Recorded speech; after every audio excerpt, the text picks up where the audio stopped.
So a lot has happened in the Mavericks universe since my last video. They lost in the finals, which was severely depressing. Had to lose it to the All-Star team. Honestly, screw the Trailblazers, the Bucks, the Wizards, anyone involved, any front office involved in the Drew Holiday and Porzingis trades. Screw them. Now, moving on to what's happened since the finals, Nico Harrison has made some absolutely stunning moves once again. If you watched my videos from earlier in the season, you know how big of a Nico Harrison fan I am.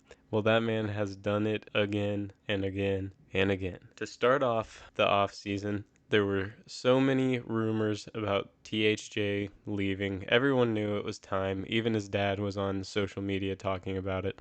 THJ and a second rounder for Quentin Grimes. Please, please, please, please do not be a casual that goes and looks at Quentin Grimes' stats from the previous season and draws their conclusions from that. This man played 16 games on the Pistons and was pretty hobbled the whole time. He did not play great. This man on the Knicks, when he was starting, playing about 28, 29 minutes a game, he averaged like 12 and 6 on pretty dang good shooting. And looking back at some Quentin Grimes tape, it's really hard not to be excited having that guy. He's about 6'6", pretty strong defender. He makes point of attack defense look like it's the easiest thing in the world. He throws Josh Green style mixed with Luka Doncic passes. He doesn't do it crazy often, but he can throw some Jason Williams looking passes. All right. And keep in mind, he's off the bench. Now, moving on, our next person, a little further on in the offseason, we're wondering what's going to happen with Derek Jones. Nico Harrison saying he is our 1A and 1B priority for the offseason is re-signing Derek Jones with the mid-level exception. Well, Derek Jones out of nowhere signs with the Clippers. There was a little bit of rumors about him leaving towards the end, even though he said he wanted to be in Dallas. He took the money in LA. So the Mavericks used that on a guy named Naji Marshall, a 6'7" forward from the Pelicans who averaged, I think, 7 and 5 and a steal, 38% from three on 2 attempts a game in 18 minutes a game. Naji, unless you watched very specific games when key guys like Herb Jones or Trey Murphy were out, you probably haven't seen too much from Naji Marshall. Well, as a insane Mavericks fan that watches every single game, this guy pissed me off earlier in the season, this last season. I think it was Herb who was injured, and Naji Marshall was lighting us up, making insane reads, and locking Luka up for a good part of the game. And it was pretty frustrating to watch because I was going into it, I was like, oh, they're pretty injured, like we should get this one. It was when we were dealing with a bunch of injuries and not winning too many games, and I was really hopeful to win this one, and Naji Marshall was causing me to have a panic attack. Yeah, he's a great player. Naji Marshall was buried on the bench for most of the season because of guys like Herb Jones and Trey Murphy, but Naji Marshall is no joke.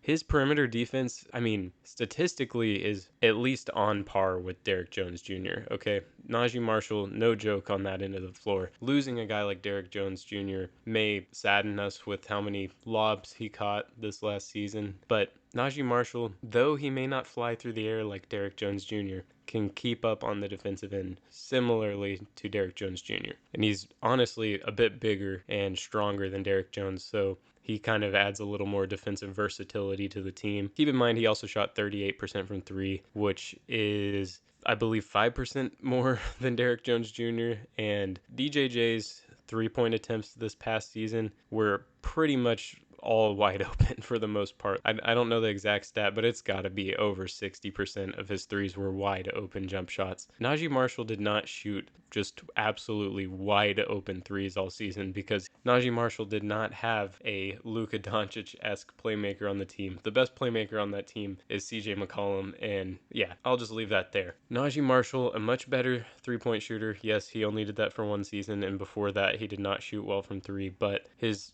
jumper looks fine and he looks confident shooting it. He did it all season last year. Like, that's a pretty dang good sample size on 20 minutes a game. He'll probably up his attempts. I mean, on average, up his attempts a good bit. Well, not just because of he'll probably get more minutes on the Mavs, but because he is going to be getting a lot more open jumpers from Luka Doncic. Like, who are you going to sag off of, Klay Thompson or Naji Marshall? Yeah, he's going to get some good looks. So I'd say Quentin Grimes is the Josh Green replacement so far. I would take Quentin Grimes over Josh Green, no matter how dear to our hearts at times, I guess, Josh Green was. Quentin Grimes, I think, is the better option. Better on defense, better on offense. Now, I would say that Naji Marshall is more of the Derrick Jones Jr. replacement, which we're still getting the defense and much, much, much better on offense. Derrick Jones Jr. hurt us so much in the playoffs. He was a big part of why our spacing was so bad. Having him and PJ and Lively on the floor at the same time was just, defense was completely collapsing on Luka and Kyrie every single time, and we did not make them pay at all. Having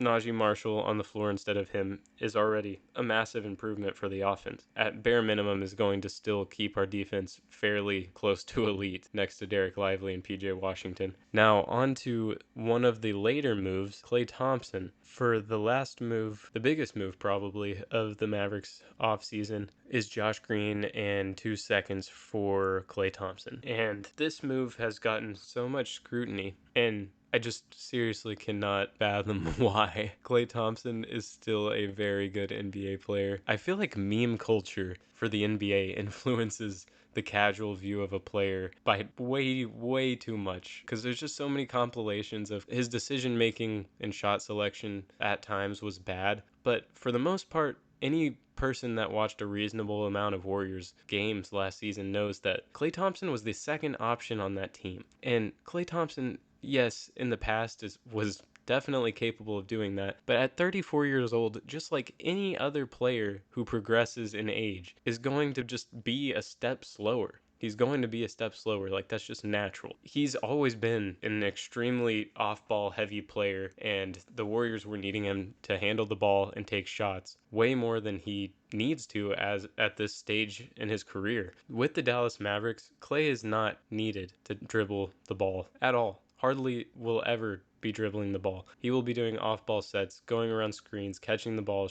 just taking around hopefully 8 threes a game for us and shooting 40%. And that is just such an upgrade from what we have had offensively outside of Luka and Kyrie that I just cannot understand how people think this is a bad decision for the Dallas Mavericks. And it's really scary how common that idea in the NBA community is right now, is that the Mavs getting Klay is a bad idea. Keep in mind, this man is making $16.5 million next season. He's making just a little more than PJ Washington. Like, he's not on a $30 million deal. There's no downside to this. He is making less money than Tim Hardaway Jr. was making last season, yet he is a better player on offense by far than Tim Hardaway Jr. and a much, much better defender. That gets me to my next point, which is that having a guy like Tim Hardaway Jr. on the floor, especially when he is not hitting threes, was so detrimental. The on-off numbers are just ridiculous with Tim Hardaway. Go check those out. Klay Thompson is still a good defender. I don't know where this idea came from either. No, he is not the elite perimeter defender he was in his prime because he is a 34-year-old player.